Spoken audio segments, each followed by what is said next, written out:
According to extremely deep research by asking ChatGPT, there's about 100 to 250 new AI apps launched every single week. And this video is about absolutely none of those. It's about like 4 of them that I come back to regularly that I think more people should know about. And then one that I kind of just like threw in there because I want to play with it and I think more people should know about it. So why don't we jump in? First and foremost, nobody paid me to recommend any of these tools. I don't get any money if you sign up for them. They're just things I like. So that being said, let's dig into it. So first up, we have Krea. Krea is a really interesting tool. It is essentially an all-in-one powerhouse for anything visual generative AI. So they have image generation, they have video generation with a bunch of different models. Like, as you can see, like all of the main models that have APIs. And then it has real-time image generation, which we'll play with, as well as enhancing and upscaling. And then it has some custom LoRa training as well, and a really neat editor. So let's get into it.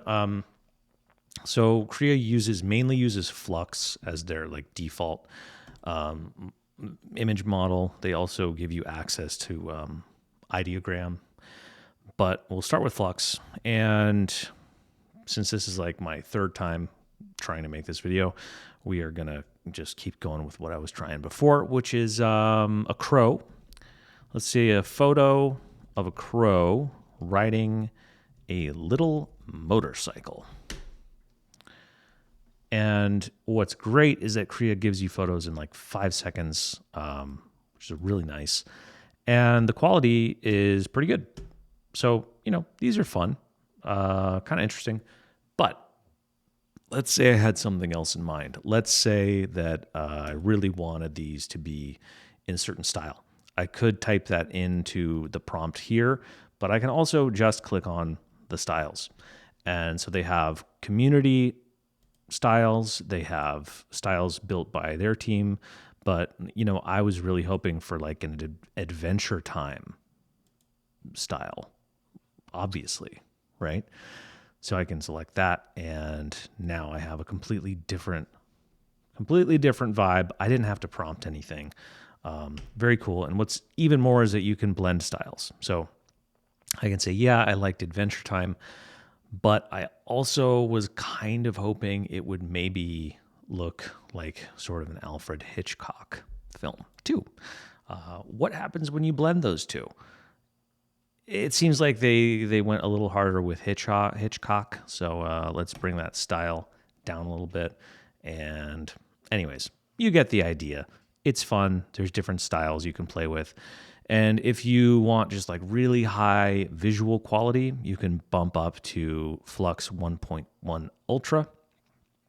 With this, you don't get the style options, but let's see what we get if we generate that. Now, these ones take a little longer.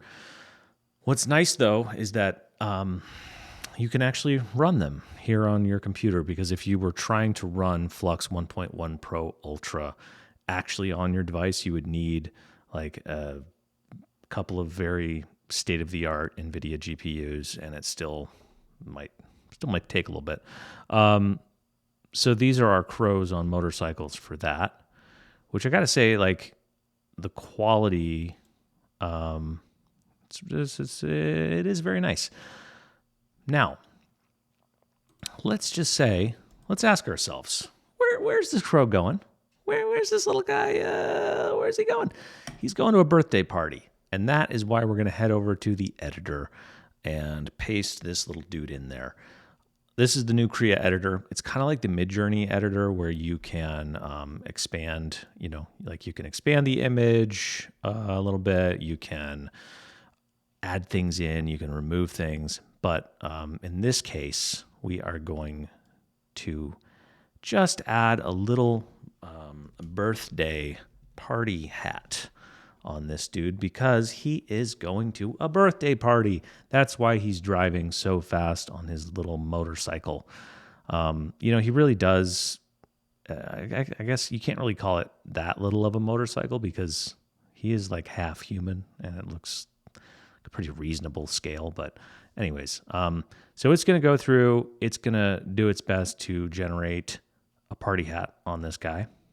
And what I like about Krea's editor as opposed to Midjourney's editor is that with Krea, you don't have to reprompt the entire image. Like with Midjourney, if you were doing this, you would have to draw that area and then you would have to say a crow riding a motorcycle wearing a party hat. And yeah, that's fine if it's a short prompt, but if it's something more complex, it becomes a little bit of a pain. So I think that's pretty good. But I don't know. Is it good? So this is the real-time area of Krea. I've pasted in our little crow fellow who is on his way to his birthday party. And what's cool about real-time is obviously it's real-time. I've added in a prompt here, a crow riding motorcycle wearing a red party hat. Now there's two things I could do. I could just crank up the AI strength on this and drag this around and see if it will give us that party hat. Like essentially each little pixel area that you drag this around is going to generate a different seed. And it's going to give you a different image. And so, yeah, like it'll give us some party hats, but what's cool about real time is that you can grab your paintbrush and you're like, it's very important to me that this is a blue party hat. And you could just kind of put a blue thing there, or you can, make the paintbrush a little smaller and give him a blue party hat. And then you can select both of those and drag them around and get different results. And then if you really like one, like let's say I actually like this because he has turned into like a fully feathered humanoid crow motorcycle birthday boy, we're just going to send this to the upscaler. So we just click this upscale button. That's going to take us to Krea's creative upscaler, which is very similar to Magnific. Does the same kind of thing. You can upscale up to 8x, which would give us like almost a 10,000 pixel wide image if we did that. So it already gave us the prompt. That's not because it was like following from other places where we generated stuff. It just looked at the image and figured out what the prompt was. And then, okay, so you can fiddle with these things here, but what I usually do is I just go to the preset and I select flat sharp, just because it generally gives me a faithful reproduction, but improves some details, but doesn't make it like over sharp. One of the things that I guess I could make a small critique about with Krea is that when you're like exporting a real-time image, it gives you black spaces around the edges if you didn't fill up the whole area, which kind of makes sense.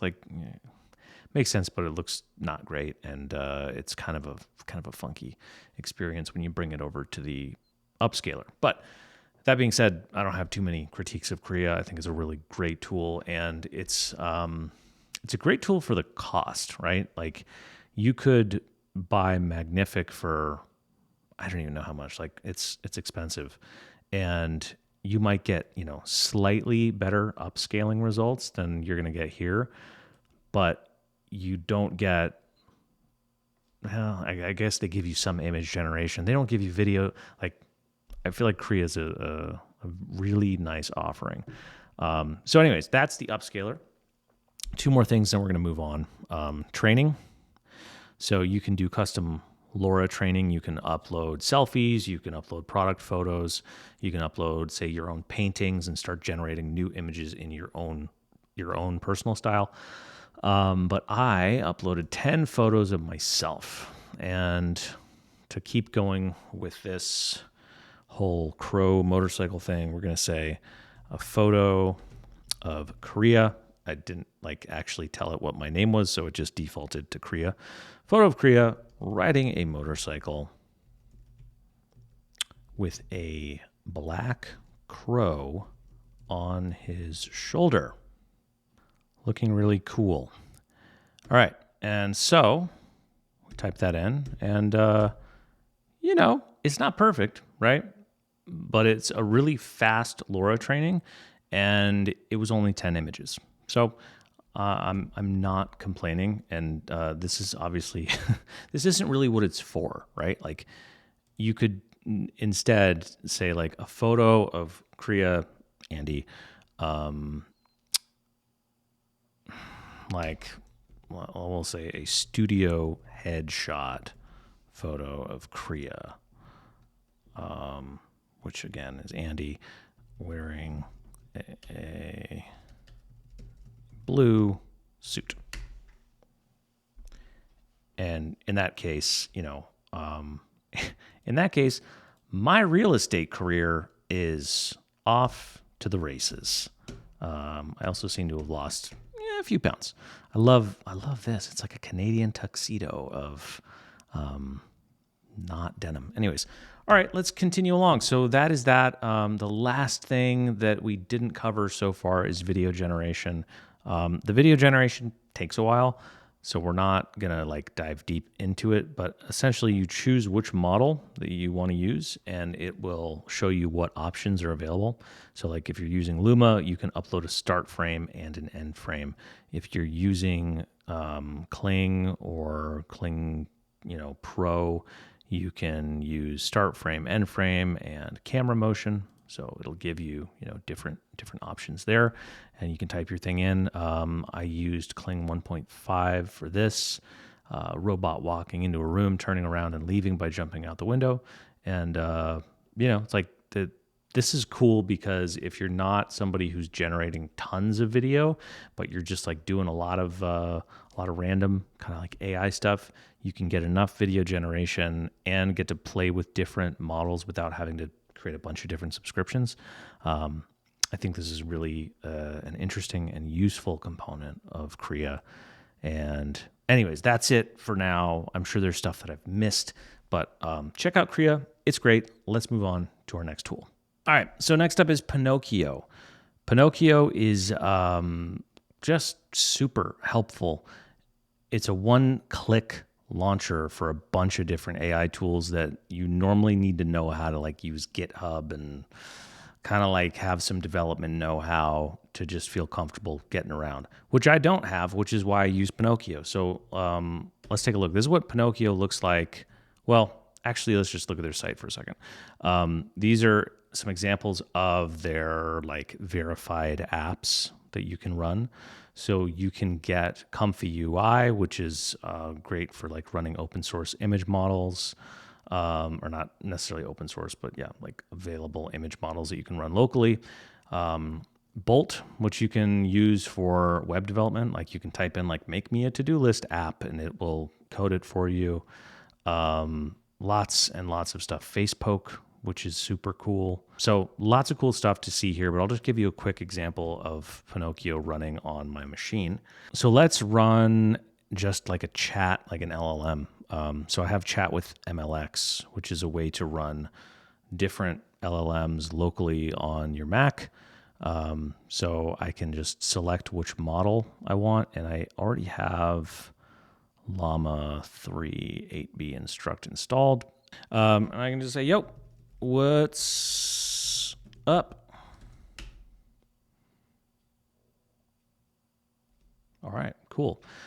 So what's neat about this is like, I think that it's a smart idea to just have this installed on your machine, because if the internet goes out, if you're on a plane and you have a question and you don't have good internet or whatever, like you can just ask this to your computer now. Like you don't have to go on the internet. So I can say like, give me a great recipe for something using eggs, onions, flour, sugar, and butter.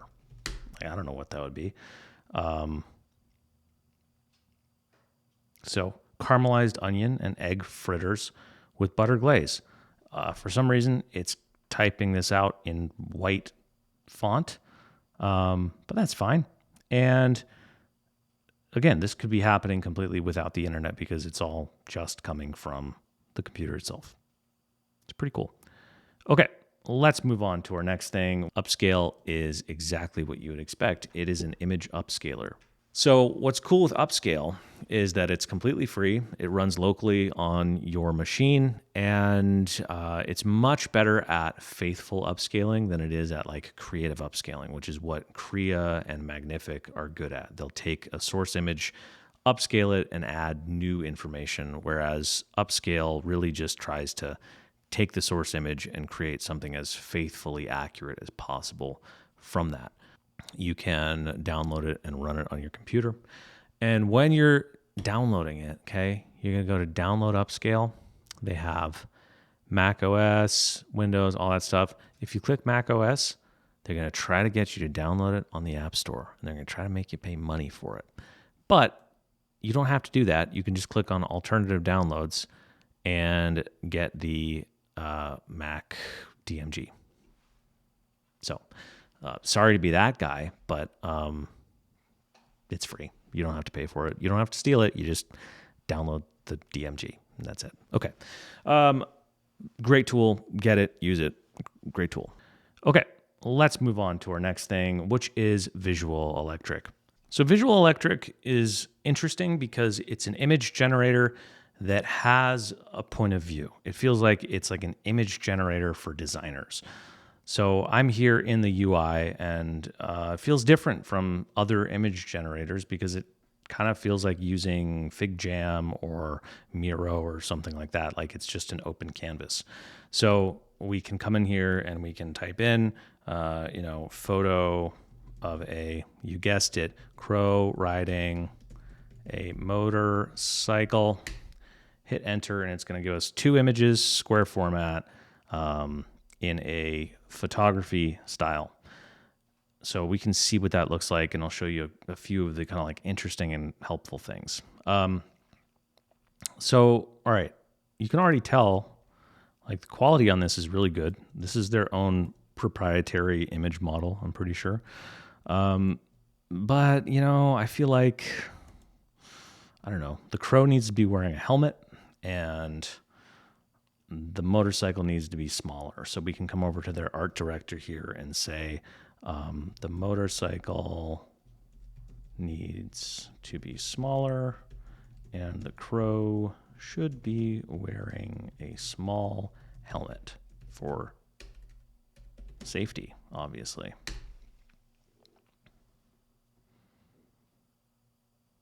So now it's going to give us 2 more right next to our original one. So if I zoom out, you can just see, right? And there's a lot more you can do with this. So look at that. The motorcycle is significantly smaller, and the crow is wearing a helmet. Now we can also look at their different styles. So these are their featured styles, airy, cinematic, fashion photography, film. I'm kind of curious of what it would look like in a flat design illustrative style. So let's do that. But generally speaking, like you get the idea, right? It's similar to other image tools, but it feels a little bit more collaborative and fine-tunable than certain other tools. Great. Now, last, but definitely not least, Glif. All right. I don't even know what category to put Glif in. I don't know what to make of it, but it seems fun. And I like that because so much AI stuff is, I don't know, it's just really serious. Glif is essentially a way to build little generative AI apps. They call them glyphs. And you can kind of build it however you want. So, for example, these are some of their featured glyphs. You can do a Christmas sweater. You can do Panavision movies. You can do image to Nintendo 64 style, like classic memes. That's fun. But one of the things that initially drew me to Glif was the fact that they have a Chrome extension. So let's look up the Nike logo real quick. All right. And I'm going to right click. I'm going to Glif it. And I can choose a Glif preset. So, but I just want to put, that logo anywhere. So just prompt the context in which the logo should appear. How about a face tattoo on a cool kid. Glif it. Glif it. There you go. Face tattoo of a cool kid. It even knew to put in Nike below on the cheek. Genius. So that's initially what brought me into Glif, was just realizing like, oh, that could be helpful as like a marketing person. But there's just tons of interesting little things that you can do. And you can build your own glyphs, which is pretty cool. So you can just come over to build, and you can start building with glyph blocks. So you can, all right, text input, but maybe image input, and then like image to text. I don't know, just a bunch of cool stuff you can do. So that's it. That's the video. My goodness, I don't know if this will ever see the light of day, but if it does, please like, subscribe, all the things. Let me know down below if you liked this format or if you would prefer me to go back to a much shorter format. That's all. Have a great new year. All right. Bye.